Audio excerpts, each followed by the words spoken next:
Salut les artistes, j'espère que vous allez bien. Pour cette vidéo, on teste les Luna Neoma de chez Pulse 90% tungstène en 24 grammes.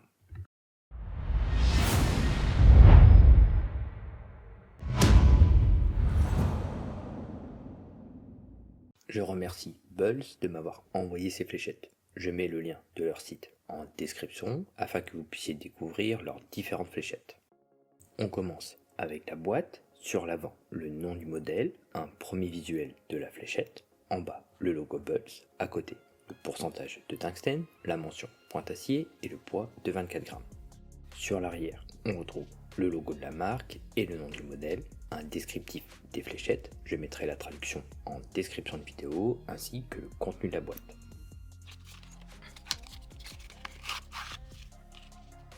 Dans celle-ci, on a les 3 fûts Pulse, 3 tiges noires taille médium, 3 ailettes standard 100 microns ainsi qu'une boîte de transport. Le fût mesure 51,2 mm de long pour 6,75 mm de diamètre, avec des pointes de 29 mm de long. On a un fût 3, un nez court et conique, suivi d'un bloc de micro-grippe, puis la première zone de grippe constituée de 6 doubles anneaux resserrés entre eux, plus un fraisage le long du fût qui vient former de petits rectangles et permet d'avoir un peu plus d'accroche. Au centre, 2 blocs de micro-grippe espacés par un anneau lisse. La zone de grippe arrière est composée de 3 doubles anneaux plus espacés, cette fois-ci avec du revêtement gris en leur centre. Puis, pour finir, une partie lisse en cône inversé avec le logo Pulse. Un 7,5 sur 10 pour le grip. Sur l'avant, on est plus vers un 7 sur 10 en termes d'intensité, avec ses doubles anneaux. Le grip est assez classique, mais les anneaux sont bien saillants, ce qui offre de l'accroche.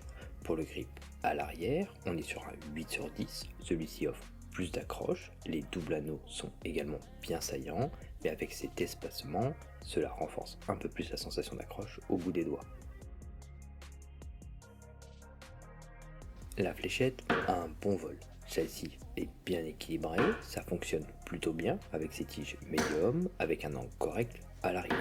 La fléchette peut tournoyer un peu en vol, mais plus dû à mon relâché et au grip plus intense sur l'arrière du fût. Les pointes un peu plus longues sont appréciables également, ça permet de gagner un peu en visibilité lors de certains tirs groupés.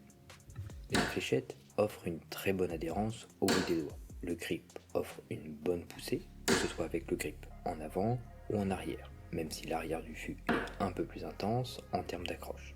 Les fléchettes permettent plusieurs prises en main possibles sur l'avant et à l'arrière avec ces deux intensités de grip. Une prise au centre reste possible aussi, même si ce n'est pas l'optimal avec cet anneau lisse au milieu. Passons au test complet. Avec des tiges courtes, ce n'est pas l'optimal. La fléchette n'est pas stable en vol, on a pas mal d'angles à l'arrivée, que ce soit avec une prise en avant ou en arrière. Pour les tiges intermédiaires, c'est un peu mieux. On récupère en stabilité, la fléchette tournera moins aussi, mais on a toujours de l'angle à l'arrivée. Et avec les tiges médium, c'est la taille qui s'adapte le mieux. Le vol est bien stable, avec une bonne vitesse et un angle correct à l'arrivée. En utilisant des ailettes slim, on gagne en vitesse, mais ça manque trop de stabilité en vol. La fléchette a tendance à vite tournoyer, ce qui rend l'arrivée sur la cible hasardeux. Pour la forme en poire, ça fonctionne déjà mieux. Un peu plus de portance fait la différence ici. La fléchette est plus stable, on a de l'angle à l'arrivée, mais peut être compensé avec un lancer plus puissant. Avec la forme kite, on a un bon vol, stable, avec un angle correct à l'arrivée, une forme qui s'adapte bien avec ce modèle et ce poids. La forme standard apporte plus de stabilité en vol, avec des sensations similaires au setup d'origine, avec une vitesse correcte, un peu d'angle à l'arrivée avec ses tiges intermédiaires. Et les Dimplex apportent le plus de stabilité en vol, sans trop ralentir la fléchette non plus. Une forme qui s'adapte bien également avec ce modèle. Pour la personnalisation de ces fléchettes, j'ai choisi des tiges Evo de chez Target avec des Dragonflight de chez Pulse. Pour résumer, des fléchettes d'une belle esthétique avec cette inspiration spatiale, les doubles anneaux répartis sur le fût et les différents blocs de micro-grippe permettent de toujours avoir de l'accroche sur chaque doigt posé sur le fût. Le grip est assez classique et le fraisage est bien réalisé. Cela donne des anneaux bien saillants, plus une prise en main agréable, ce qui offre une bonne sensation d'accroche au bout des doigts, que ce soit sur l'avant ou l'arrière du fût. Des fléchettes qui pourraient correspondre à pas mal de joueurs, en fonction de la prise en main et de l'intensité de grip recherchée. Et ne pas hésiter à tester différentes configurations tigelettes avec ces fléchettes pour trouver la combinaison la plus confortable en fonction du lancer de chacun.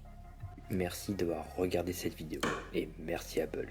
Si le contenu te plaît, n'hésite pas à le partager, à laisser un pouce ou un commentaire, ça fait toujours plaisir, à t'abonner à la chaîne pour me soutenir et ne pas louper les prochaines sorties.